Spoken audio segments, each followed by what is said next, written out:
my podcast people, and thank you for joining me for yet another episode of my favorite podcast. Y'all, I love recording these things. Like, I'm looking at myself in the camera here. I just love it. It's Monday.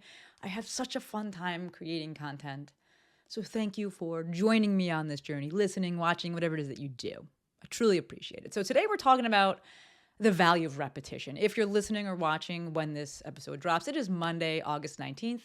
Happy Monday, August 19th. I am excited to talk about this one for many reasons. I think there's a lot of tie-ins as it relates to repetition, both in life and in business. But first, as per always, a few updates, and then we'll hop onto the teaching side of things. So from the life side, we have quite a few. Number one, I, as it stands right now, have a professional volleyball player staying in the house, or I should say we, because Alex and I both live here. We have a professional volleyball player staying with us. So it is Manhattan Beach Open time, and we have Kim Hildreth. I need to bring her on the podcast. I'm not going to ask her this week to do a podcast episode. Like, she's here to, acclimate, and she lives in Florida. But she's here to, acclimate, and then they're playing, and then she's going to another tournament.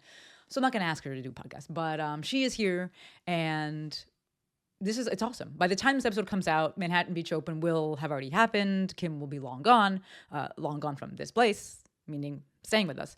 But it's really cool to have her here and have the space to host her. And I know that I think every time that we've had someone stay here, I've had that same thing, but it bears repeating, right? It's just really cool to have the space, and she has her own bathroom, and she has her own room, and Rupert's doing just fine because that's usually Rupert's room.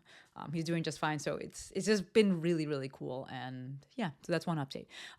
Speaking of volleyball, summer is summering, and volleyball is going great. So we typically have 1 to 2-ish, really warm weeks per year in SoCal here. But I mean really warm, it's high 70s, low 80s. And that's just during the peak of the day. We don't have warm nights, which I do miss.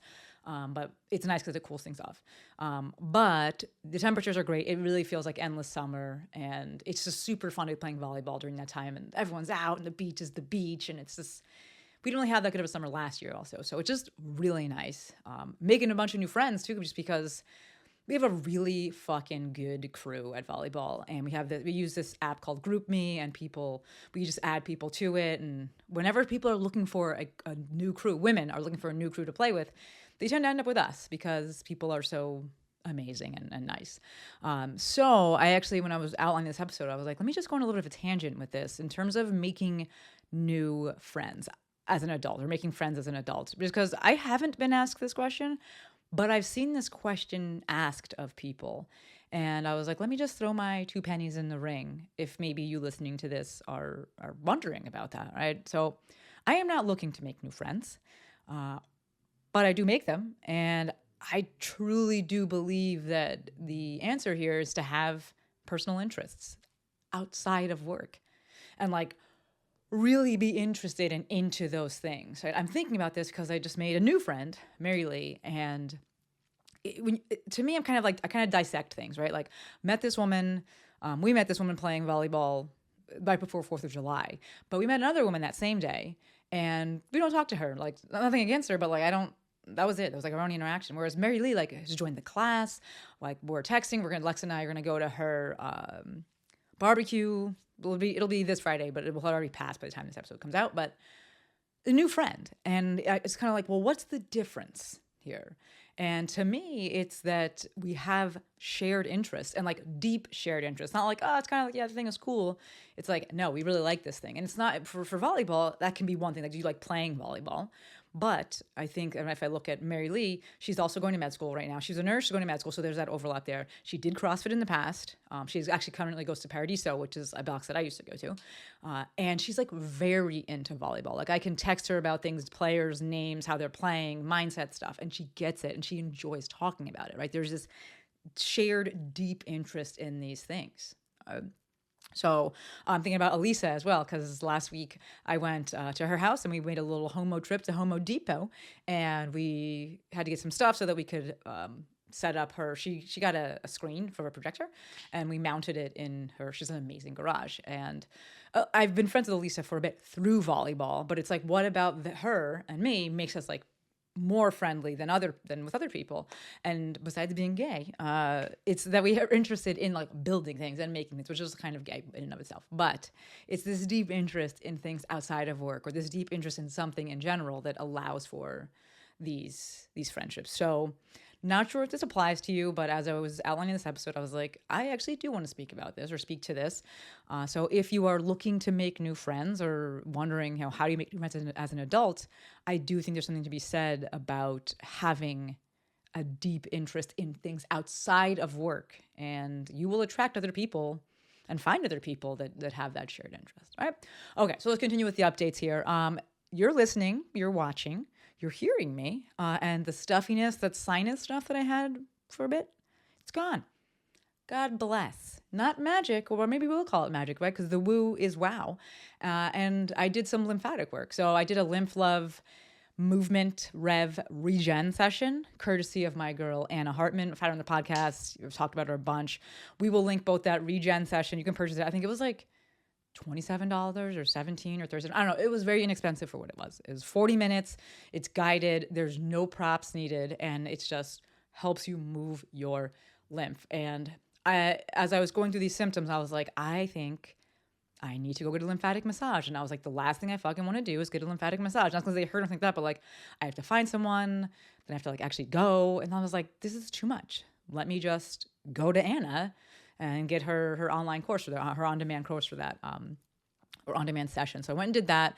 The reason I was pretty sure that that it would help is because I was getting a lot of swelling in my legs. I do get swelling in my legs, just that is like something for me. But this was like a lot. And like anytime I sat down after volleyball, I was like, God, everything just feels so swollen. And it just felt like stagnant in my sinuses. I was like, I can't move this. Every morning I'm waking up needing to blow my nose. That's not me. That's not my life.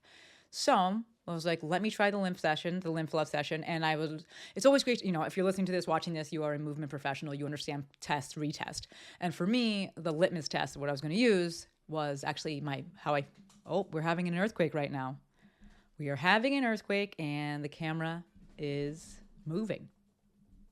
We're going to let it rock. We're not going to stop it so you folks can see. It's still going. It's still going. It's still going. Yes, it is.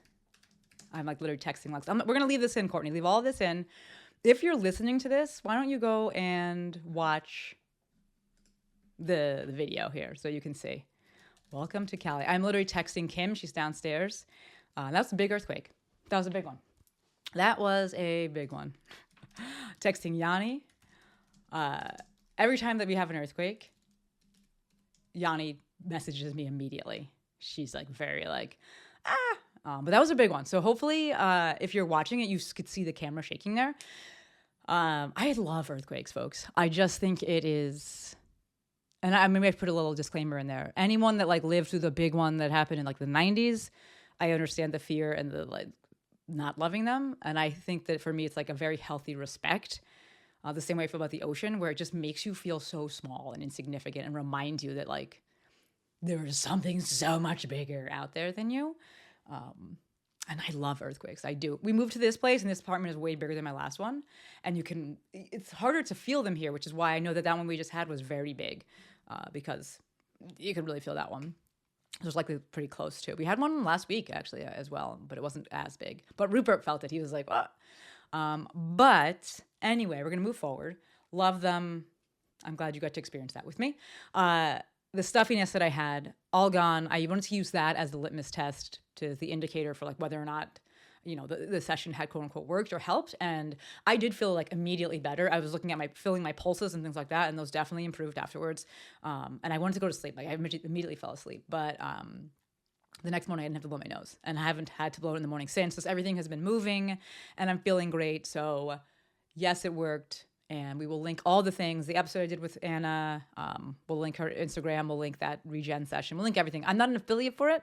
I just love putting good people in front of, and good stuff in front of my people, all of you. So yes.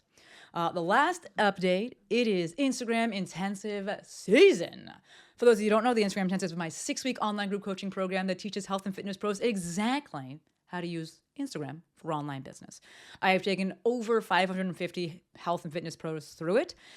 Round 16 starts September 24th. Registration starts before that. And as per always, folks on the wait list will get access to early registration. I do cap it at 50 people. They will also get 100 monies off of the full price. Full price is $597, so waitlist gets it for $497.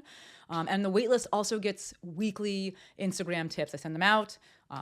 Folks on the list because I just love talking about this shit. So if any of this sounds good to you, hop on that interest list. We will link it in the show notes. All of the information about the program and everything like that is there too. So I want to save time, not put it in this episode. And you can go check all of that out there. Okay? Okay, let's get into talking about repetition. At the heart of this message is simply the necessity of repeating yourself 11 billion times if you want to be successful on Instagram, right? That's a little transition. We're talking about the intensive. Now we're talking about being successful on Instagram. It's not, when it comes to marketing in general, right, folks, it's not about saying a million different things. It's about saying the same few things a million times. I was thinking about this this morning while I was walking moose for the millionth time, right? I walk moose every day. It's like Groundhog Day, repetition, repetition, repetition. But I was thinking about what do I want to post? What do I want to make episodes about? What do I want to write about? And I'm like, I keep saying the same thing. And I'm like, there's value in that. There's value in repetition. It is a necessity, right? That we'll talk about, we have Kim staying with us. We have the Olympics just concluding. And come on, folks, success leaves clues, right? Lex and I have been talking about volleyball and getting better at it. And I really do believe in my heart and soul that where we are at, and at least where I am at, it is a matter of reps. It's not a matter of, a new coach or a brand new fucking approach to doing things. It's literally go get phenomenal at the basics. It's going to the wall and working on contact reps. It's going to the beach and getting more reps. We're focusing on footwork, like the boring shit, getting reps during classes. All right, it's not the flashy stuff. It's not something new. It's literally repetition, getting the reps, putting the time. So thinking about this with social, because tying into social media, I've been really enjoying making reels. I've been, gotten back to my more deeper editing and things like that, and kind of filming them a little bit differently. But I share the same message when I do it. It's that same message of online business, success in online business, and just online business in general. It takes time and it takes reps. A reel that I did, I don't know, maybe it was last week, was how someone had asked, like, how do you not trip up when you record these reels? How do you not need to take a million takes or do a million takes? And I was just like, part of this answer is simply that I've had a million reps of practice. All right, I have almost 5,000 posts. I have over 600 podcast episodes. I've had hundreds of in-person courses. I talk a lot. I've had a lot of practice doing this, right? I honestly, as I talk about this over and over again, and I said this same thing a million times, I do feel that folks who have kids, y'all have a leg up. You got an advantage here. Why? Because you're used to repeating yourself again and again and again and again. That's at the heart of success with anything, all right? I also really cannot, I can't overstate the importance of repeating yourself as it relates to improving proficiency, but also as it relates to simply giving your audience the time that's necessary in order for them to get to the point where they actually want to solve their problem and they want to hire you for whatever solution it is that you provide, right? I've spoken about this before, not surprisingly, repetition. But another example of this is the vacuum analogy. I did it in, whatever episode it was. We're talking about people don't need a vacuum until they need a vacuum. My girl Allegra, first pointed this out to me, and I was like, that's such a good, tangible example, right? You don't need a vacuum till you need a vacuum. And then when you do, you typically like, okay, Dyson, that comes top of mind there.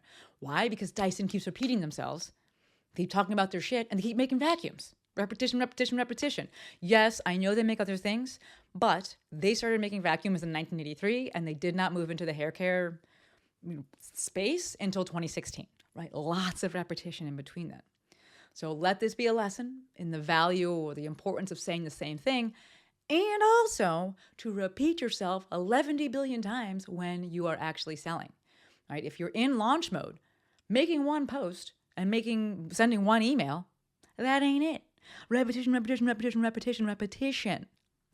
Last part here, good transition here, talking about launches as it relates to the value and the importance of repetition, specifically regarding launches. Number one, stop launching new shit. Launch the same thing over and over and over again. This way you get the data, you get the reps, you get the practice, you get the familiarity, you get so many good things around it. Right? Again, we're going into round 16 of the Instagram intensive.